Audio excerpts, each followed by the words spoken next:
What? Just the license plate on the car that just passed us. Braxton. Oh, so he's your nemesis now. The fiend! I will not allow his villainy to remain unthwarted.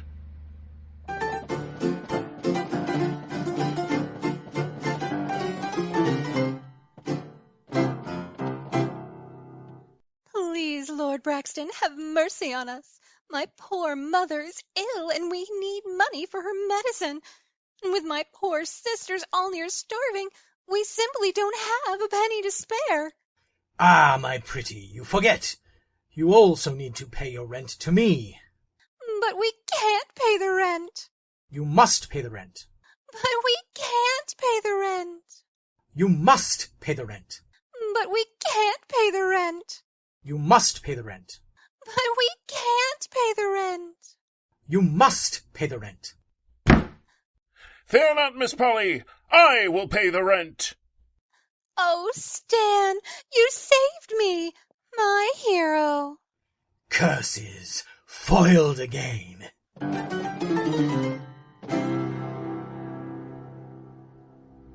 I don't know, though. Braxton could also be a butler's name. Oh, how very. Yes, a loyal and honest servant who has his ladyship's best interest at heart at all times.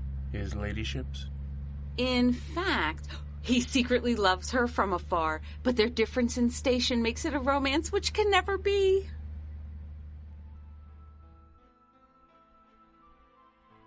Oh, dear! With Lord Willoughby lost in the war, and the creditors breathing down my neck, our circumstances are quite dire. But I will not let it be said that I do not care for those under my roof. Here, Braxton, is your salary. Madame forgets. You have already paid me my salary. Don't be a fool. Of course I have not. Far be it from me to contradict you, Lady Darla, but I cannot in good conscience accept twice my agreed-upon wages. Besides, with that amount, you could afford to relieve yourself of at least one of your creditors, and still afford the hat you meant to wear to Lady Cavendish's tea this afternoon. Braxton, are you refusing your wages so that I may indulge my vanity in a new hat? I would never, Lady Darla. I don't know. Perhaps Braxton's more of an action name. Well done, Mr. Braxton. I put quite a lot of time and planning into stealing a nuclear warhead. And if you'll believe it, making people believe I'd actually use it so they'd be willing to pay the kind of ransom I demand, well, that was even harder. I must give you credit. Who would have thought a pair of undercover policemen would have come so close to bringing down my carefully orchestrated plans? It's too bad for you that you've lost your gun and I have your partner tied up at my feet. Brax, don't worry about me. You've got to stop her. It's gonna be okay, Sarah. This scumbag isn't gonna lay a finger on you. She knows if she hurts my partner, I'm gonna kill her. Interesting. Of course, that does become a problem since I still have my gun while you have lost yours.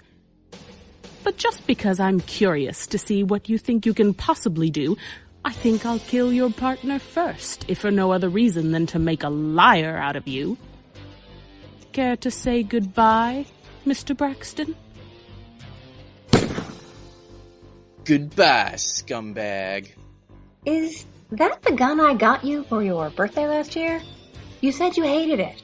I do, but hey, it was a gift. What are you gonna do? Wow. 80s action movies much? Hey, it's what I grew up with. I'm not getting that vibe, though. Maybe something a little more made-for-TV movie. Oh, totally.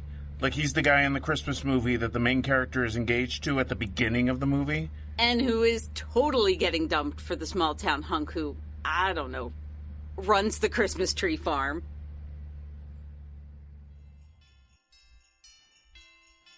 Merry Christmas, everybody! Ho, ho, ho! Ginger! Ginger! Where did you go? I'm over here, Braxton. Where? Oh. How about this one? I'm getting a real Norman Rockwell vibe off this one. Sure. That's fine. Fine? Just fine? This tree is a holiday miracle waiting to happen. Just look at it. It looks like a tree. Oh, come on. Where's your Christmas spirit? Well, about now, it's in Hawaii on the plane where we were supposed to be before we came out here. I know. I'm sorry. But with Grandpa feeling sick, I just had to come out here. It's just... Well, seeing the old cabin not even decorated for Christmas, it's not right. And this tree will help? Oh, yes. Then it's the best tree ever. At least the best non-palm tree ever. Excuse me. Yes? We'd like to take this one home. Oh, congratulations. When I planted this one, I wasn't sure it was going to make it, but grew into the prettiest one in the crop this year. You guys must be having a pretty special Christmas if you're going to take this one home. And I'm sure that extra special Christmas costs just a little more. Braxton! Hey, no worries. We charge by the height of the tree. The extra holiday magic? Well, that's on the house.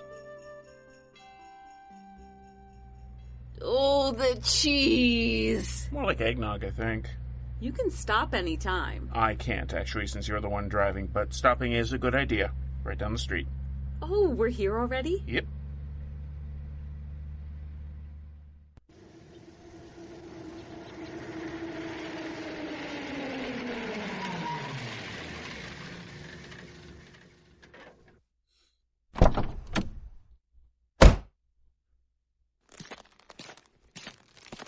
Robin, you in? Just a second, Stan. Hi there. Robin, this is my friend Darla. Hi. I'm so excited to meet the little guy.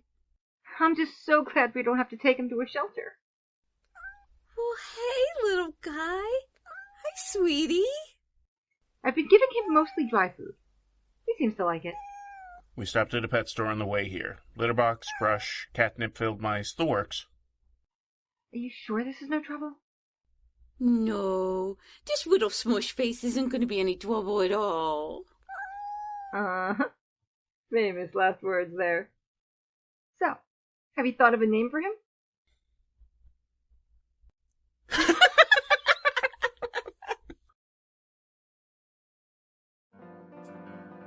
You have been listening to What's in a Name, produced by Seat of Our Pants Players, written and directed by Dan Wenzel. Darla was Jill Wenzel. Stan was Dan Wenzel. Braxton was Rick Tennant. Polly and Sarah were Liz Music. Braxton and Santa were Adam Gastingy. The terrorist was Rebecca Scheimer. Braxton was Aaron Manka White. Ginger was Brianna Kubi. Braxton was Andrew Dell. Robin was Andy Gastingy. Music and sound effects by www.freesfx.co.uk. Thanks for listening, everyone. We'll talk to you later.